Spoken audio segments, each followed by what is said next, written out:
తాకట్లో ఉన్న మీ బంగారాన్ని విడిపించి ఆ రోజు ఆన్లైన్ రేటుకి కొంటాం. Sharma gold company. నమస్తే రమ్మగారు. నమస్తే జయ. రమ్మగారు, మనకి ఆంజనేయ స్వామి అనగానే సింధూరం గుర్తొస్తుంది. ఓన్లీ ఆయనకే ప్రత్యేకం. మనం ఆ కలర్ ఇంకెక్కడా చూడం. ఆంజనేయ స్వామికి సింధూరానికి ఉన్న సంబంధం ఏంటండి? కరెక్ట్గా నాకు మీ శారీ కలర్ ఇంచుమించుగా అదే అనిపిస్తుంది. సింధూరపు రంగు. ఈ గండ సింధూరాన్ని స్వామికి, ఆంజనేయ స్వామికి సమర్పిస్తారు. చాలా ప్రత్యేకమైన సేవ. ఆయన దేవాలయాల్లో అది ఇస్తారు, అది పెట్టుకుంటాం, అది వదలదు. అవును, దేవాలయంలో ఓ పక్కన అద్దం పెడతారు, అద్దం దగ్గర అంతా అవే మరకలు కనపడుతుంటాయి, వేలు నుంచి వదిలిపెట్టదు. నూనె వేసి రంగరిస్తారు, నువ్వుల నూనెతో రంగరిస్తారు. దీనికి పురాతన కాలం అంటే మనకు తెలిసి మన తాతల నాటి నుంచి కూడా ఆంజనేయ స్వామికి సింధూరానికి అవినాభావ సంబంధం ఉంది. ముందు కాలంలో ఏం చేసేవారో తెలియజేయ. అసలు ద్వాపర యుగంలో ఆంజనేయ స్వామికి ఏదైనా పూజ చేశారు అనే పాయింట్లు కూడా మనం వినం. మహాభారతమే కదా మనకి ద్వాపర యుగంలో ప్రమాణం. మహాభారతంలో కానీ భాగవతంలో కానీ ఆంజనేయ స్వామిని పూజించిన ప్రస్తావన రాదు. ఒకే ఒకసారి ఎక్కడొస్తుంది, ఈయన సౌగంధికాపహరణం కోసం వెళ్తాడు భీముడు. అప్పుడు ఆయనకి ఆ గంధమాదన పర్వతం మీద ఈ ఆంజనేయ స్వామి కనిపిస్తారు. అప్పుడు ఈయన వీళ్ళిద్దరూ ప్రార్థిస్తే అప్పుడు ఆయన ఆంజనేయ స్వామి ఏమన్నాడు, ఆయన భీముడి ప్రార్థనను అనుసరించి వచ్చి మీ రథం మీద కేతనంగా ఉంటాను అని చెప్పాడు. అర్జునుడి రథానికి జెండాగా ఉన్నాడు. జెండాపై కపిరాజు పద్యాలే ఉన్నాయి. అవును, ఆ కపిరాజు యుద్ధంలోనే కాకుండా వీళ్ళు మన విరాట పర్వంలో అర్జునుడు బృహన్నల వేషం నుంచి అర్జునుడి రూపంలోకి వస్తాడు కదా, అప్పుడు వచ్చి బృహత్ కపి వచ్చి కూర్చున్నాడు రథం మీద అని చెప్తారు మహాభారతంలో. ఓహో, కపి వచ్చేసాడట. ఆంజనేయ స్వామి వచ్చి యుద్ధం అనగానే అర్జునుడి రథం మీద ఉండాలి, వచ్చి కూర్చున్నాడు అని చెప్తారు. అవి తప్ప ఆంజనేయ స్వామి సేవాకాలాలు మనం అసలు చూడం. కానీ మనకి కలియుగంలో మన ముందు తాత ముత్తాతల నాటి నుంచి ఆంజనేయ స్వామిని సేవించడం ఉంది. కాలక్రమంగా రకరకాల కథలు వెలుగులోకి వచ్చాయి. పరాశర సంహితలో ఒక ప్రత్యేకమైన కథనని చెప్తారు ఆంజనేయ స్వామి సింధూరము కాంబినేషన్ మీద. ఎందుకు వీళ్ళిద్దరికీ ఈ సంబంధం ఉంది అని. మన రావణ వధ అనంతరం పట్టాభిషేకం జరిగింది సీతారాములతో పాటు. ఆంజనేయ స్వామి కూడా వీళ్ళంతా వచ్చారు. ఓకే, ఆంజనేయ స్వామి, సుగ్రీవుడు, తార, అంగదుడు, రుమ వాళ్ళే కాకుండా మళ్ళీ విభీషణుడు, జాంబవంతుడు అంతా కూడా శ్రీరామ పట్టాభిషేకం చూడడానికి ఇక్కడికి అయోధ్యకి తరలి వచ్చారు. చాలా కాలం ఆంజనేయ స్వామి సీతారాముల సేవలోనే ఉన్నాడట. అయితే ఒకనాడు ఆయన వచ్చేసరికల్లా సీతాదేవి సింధూరం పెట్టుకుంటారు, బొట్టు పెట్టుకుంటుంది. అప్పుడు పాపిట్లో బొట్టు, సీమంతంలో బొట్టు పెట్టుకోవటం మన విధానం కదా. అంటే ఇప్పుడు మనం రామాయణ కథ అంతా నార్త్ ఇండియా కథగా మనం చెప్పుకుంటాం. వాళ్ళకి పాపిట సింధూరం చాలా ముఖ్యం ఆ ప్రాంతం వారికి. బొట్టు పెట్టుకుంటుంటే ఈయన అడిగాడు, అమ్మా ఈ సింధూరం ఎందుకు పెట్టుకుంటున్నావు నువ్వు అని అడిగితే సీతాదేవి చెప్పిందట, రాముడు అత్యంత ప్రీతిపాత్రుడుగా ఉంటాడు, ఈ బొట్టే రాముని యొక్క ప్రీతి, ఆయనకి ఇష్టం. రాముడు ఎక్కువ కాలం, చాలా కాలం చల్లగా ఉండటానికి ఈ బొట్టు పెట్టుకుంటేనే ఆయనకి మంచిది. రాముని ప్రేమ, దానికి కారణం ఈ బొట్టు అని చెప్పింది. ఈయన ఆలోచించుకున్నాడు, ఈవిడ ఒక్క చిటికెడు బొట్టు పెట్టుకుంటేనే ఈవిడ తప్పిపోతే రాముడు ఎంత దుఃఖపడ్డాడు. ధీరోదాత్తుడైన వాడు, మామూలు వాడు కాదు, మహావీరుడు.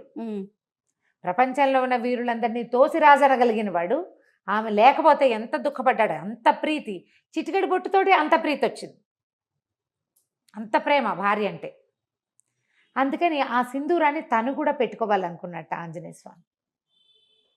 రాముని ప్రేమ దాన్ని గెలవటం, రాముడు ఎంతో కాలం చల్లగా ఉండటం కోసం రెండు చెప్పింది కదా. అవును, ఆయన ఎప్పటికీ గెలుపొందుతూనే ఉండాలి రాముడు అంటే, మనం కూడా పెట్టుకోవాలనుకున్నాడు.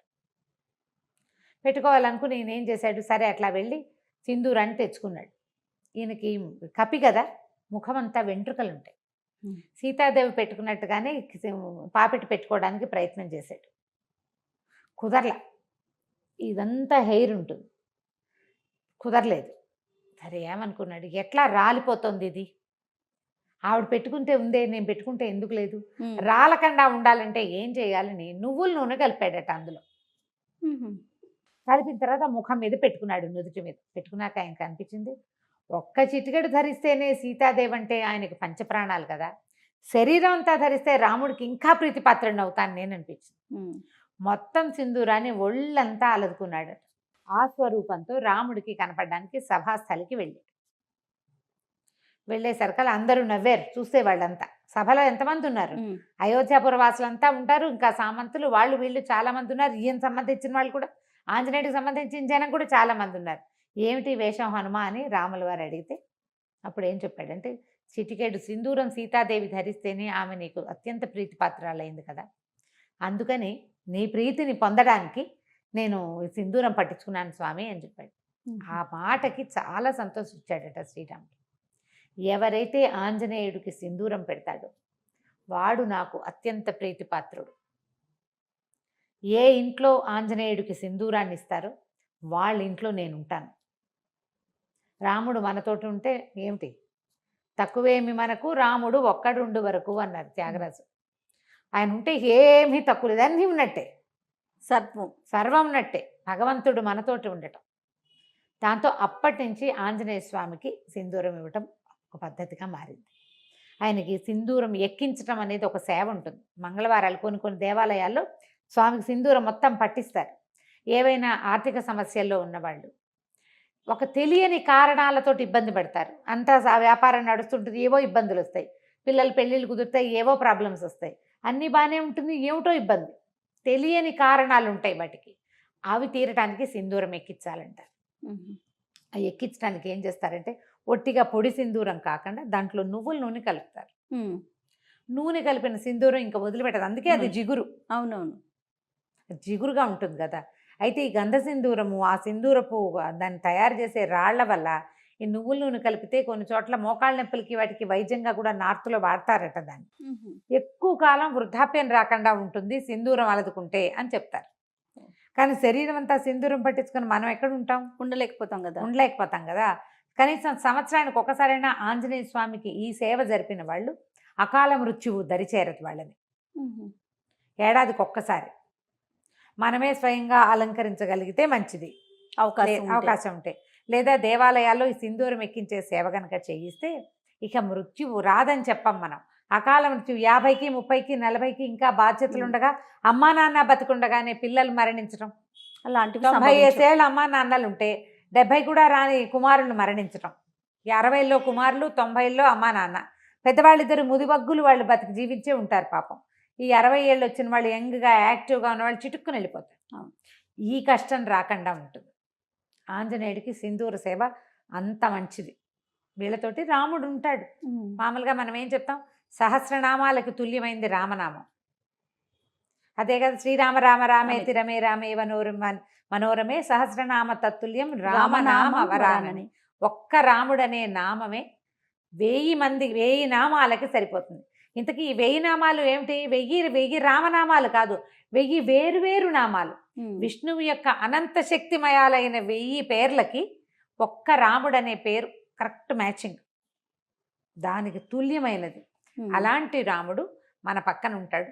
అందుకని ఆంజనేయ స్వామికి ఈ సింధూరం ఎక్కించడం ఒక పద్ధతిగా మారింది. మనం ఇటీవల కాలం మనకు దగ్గరలో కూడా ఆంజనేయ స్వామికి ఏముంది, ఆయన ప్రతి వీధికి సందుకి దేవాలయాలు ఉంటాయి. అవును, ఫలానా చోటే సింధూరం ఎక్కించాలి అని పెట్టుకోకుండా ఎక్కడ కుదిరితే అక్కడ తమలపాకులతో సేవ చేయించడం. తమలపాకులు ఆకుపూజ చేస్తారు కదా, ఆయన ప్రీతి.